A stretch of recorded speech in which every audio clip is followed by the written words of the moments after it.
चलो जी। Hello class, welcome back बच्चों। लो प्यारे बच्चों, स्टार्ट करते हैं नया लेक्चर। बेटा टॉपिक तो आज एक छोटा सा ही करेंगे, लेकिन मेरे को पिछले पोर्शन जो लिखवाने से रह गए हैं वो पूरे करने हैं आज। ग्रीन रेवोल्यूशन की दो लिमिटेशन, IPR 1956, और बेटा आज जो मैं टॉपिक कराऊंगा वो लिखना सारा ही आज बिल्कुल बैच को बराबर कर देना, जितना पढ़ा उतना लिखा होना चाहिए। ठीक है जी। उसके बाद बेटा कल से एक न्यू टॉपिक स्टार्ट करेंगे। बाबू आज जो टॉपिक कराना है सिर्फ ऐसा समझ लो 10 लाइन का टॉपिक है। टॉपिक का नाम है स्मॉल स्केल इंडस्ट्री। बेटा इसके बारे में ना पहले मैं कुछ इंट्रोडक्शन दूंगा, फिर पढ़वाना शुरू करूंगा। बस दिखा देता हूँ, ये कुछ लाइंस हैं, यहाँ खत्म है बेटा स्मॉल स्केल इंडस्ट्री। अगर पूरी लाइन होती तो 10 भी ना होती शायद। बेटा मतलब बता देता हूँ स्मॉल स्केल इंडस्ट्री का। अच्छा देखो, हर इंसान ना, हर इकोनॉमिस्ट ने स्मॉल स्केल इंडस्ट्री को ना एक अलग तरीके से डिफाइन किया। बेटा कुछ लोग बोलते हैं स्मॉल स्केल इंडस्ट्री वो इंडस्ट्री होती है जहां नंबर ऑफ आर्टिसन बिलो 10 है, मतलब कारीगर जिनके यहाँ 10 से काम करे वो स्मॉल स्केल, अगर 10 से ज्यादा करे तो वो लार्ज स्केल। कोई इकोनॉमिस्ट कहता है कि वो स्मॉल स्केल इंडस्ट्री होती है जहां without the aid of power काम होता है, मतलब जहां इलेक्ट्रिसिटी का इस्तेमाल नहीं होता वो स्मॉल स्केल, जहां इलेक्ट्रिसिटी का इस्तेमाल होता है वो लार्ज स्केल। बाबू लेकिन गवर्नमेंट का अपना ही लॉजिक है डिफाइन करने का स्मॉल स्केल इंडस्ट्री को। गवर्नमेंट ने डिफाइन करा on the basis of investment. अगर कोई एंटरप्राइज ऐसी है जहां बिलो 1 CR लगे हैं, 1 करोड़ से कम रुपए लगे हुए हैं, तो ऐसा वो सरकार बोलती है स्मॉल स्केल। 1 करोड़ से ज्यादा लगे तो उनको बोलती है सरकार लार्ज स्केल। तो हमें बाकी इकोनॉमिक्स से कोई मतलब नहीं रह जाता कि आप आर्टिफिशियल का बेस लेते हो, आप पावर का बेस लेते हो। गवर्नमेंट इन्वेस्टमेंट का बेस लेती है, मैं इन्वेस्टमेंट के हिसाब से चलूंगा। जहाँ 1 करोड़ से कम तो वो स्मॉल स्केल, और 1 करोड़ से ज्यादा तो आप लार्ज स्केल। समझ में आया स्मॉल स्केल क्या है? बाबू अब बात को आगे बढ़ाएंगे, पहले लेकिन आप पढ़ोगे, ठीक है जी, फिर मेरा एनालिसिस है। पढ़ना फटाफट से बेटा, 2 ही मिनट का काम है ये।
अब डन, सिंपल लिखा हुआ है।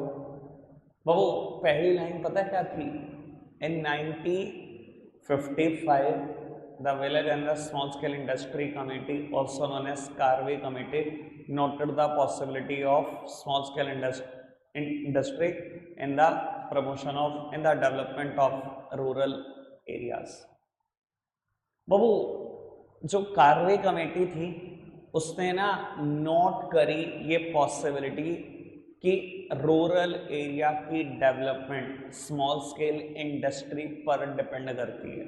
ऐसा क्यों कि कोई और डेवलप नहीं कर सकता रूरल एरिया को, सिर्फ स्मॉल स्केल इंडस्ट्री ही डेवलप कर सकती है, और कोई रास्ता ही नहीं है। और बाबू क्योंकि उसने ये पॉसिबिलिटी बताई तो सरकार ने कुछ प्रोडक्ट उसके लिए रिजर्व भी करे, ऐसा बाबू यहाँ पर भी कहा गया। ऐसा क्यों? ऐसा क्या करती है स्मॉल स्केल इंडस्ट्री जो लार्ज स्केल नहीं कर सकती? बाबू 3 अलग अलग बातें हैं, एनसीईआरटी जिक्र नहीं करती, लेकिन उनका एक बात का थोड़ा सा जिक्र है। बाबू SSI are labour intensive, therefore employment friendly.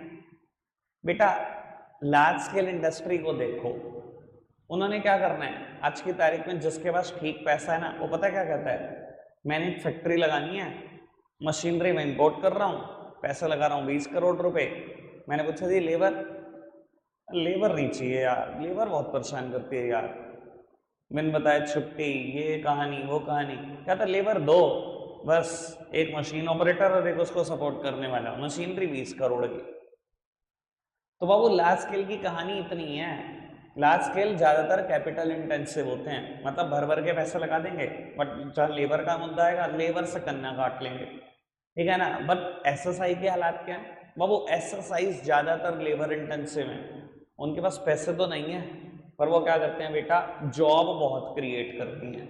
और इंडिया को चाहिए क्या यार, आप खुद सोचो 1950 में जब मतलब हम इंडिपेंडेंस के थोड़ा सा आगे बढ़ गए, तो यार हमने जो इकोनॉमी इनहेरिट करी है ना ब्रिटिशर से, उसका एक फीचर है, जिंदगी भर मत भूलना, ठीक है ना। जो इकोनॉमी हमें ब्रिटिशर छोड़कर गए ना 200 साल लूटने के बाद, वो इकोनॉमी थी capital deficient economy and labour surplus economy.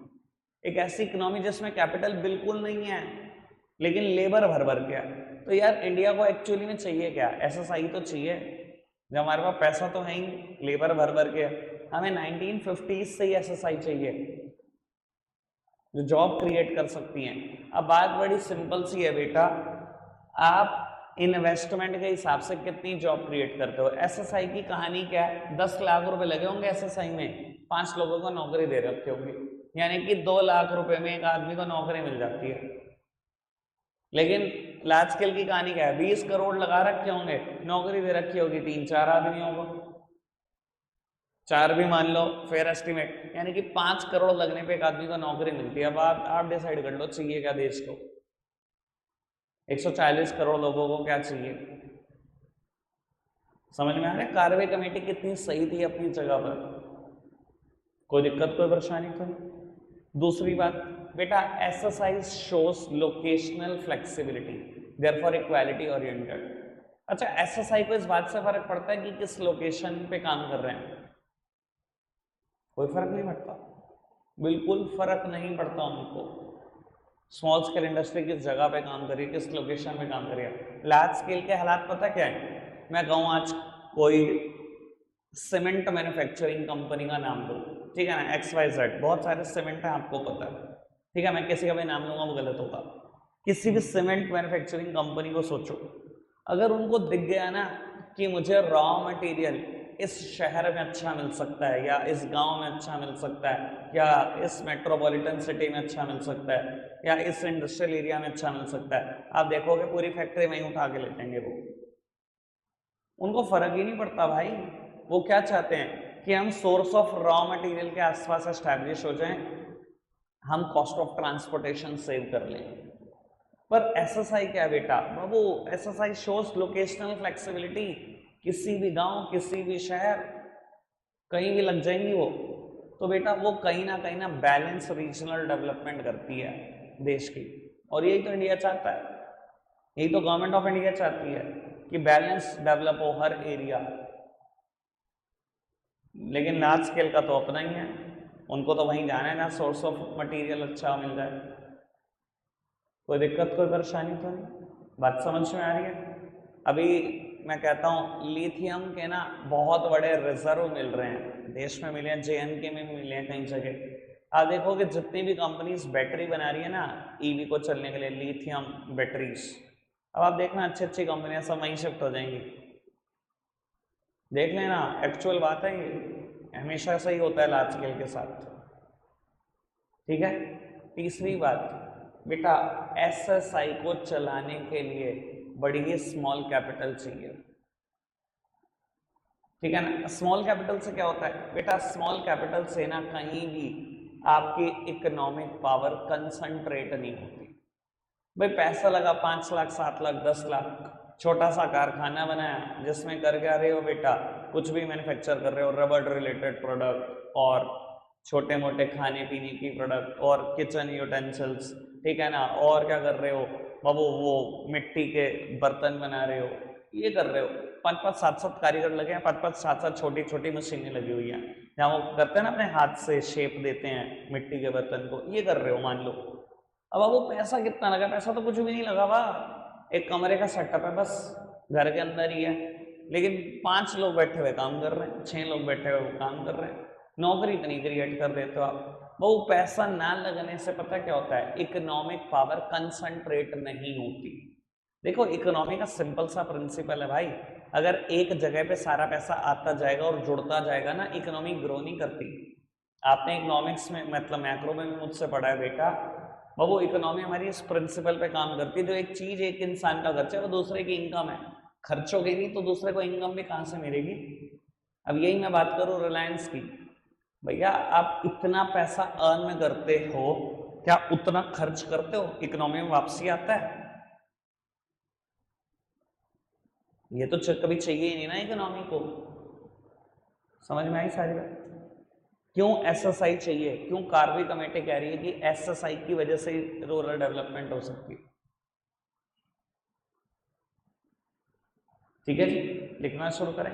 बाबू मैं लिमिटेशन लिख रहा था पहले ग्रीन रेवोल्यूशन की, ठीक है ना, मैं थर्ड लिमिटेशन पर था, ठीक है, वो लिखना शुरू करते हैं।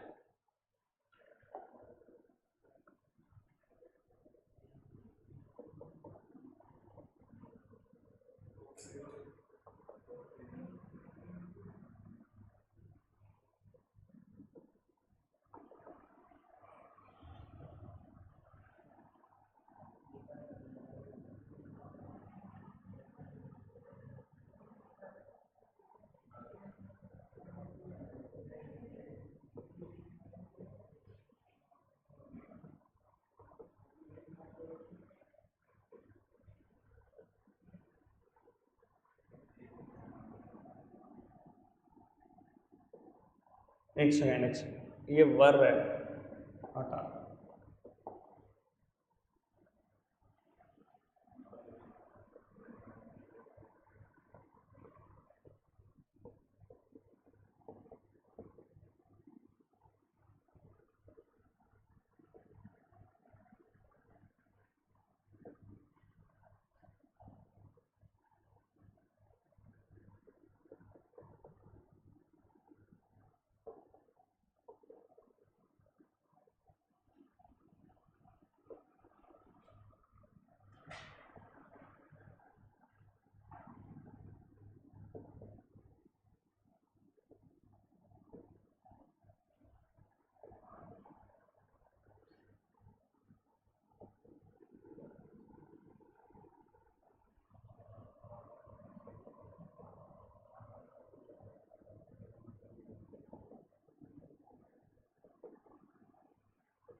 बस हो गया।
नोट डाउन कर लो इतना बच्चों, रखते हैं आज के लिए इतना ही। बाय।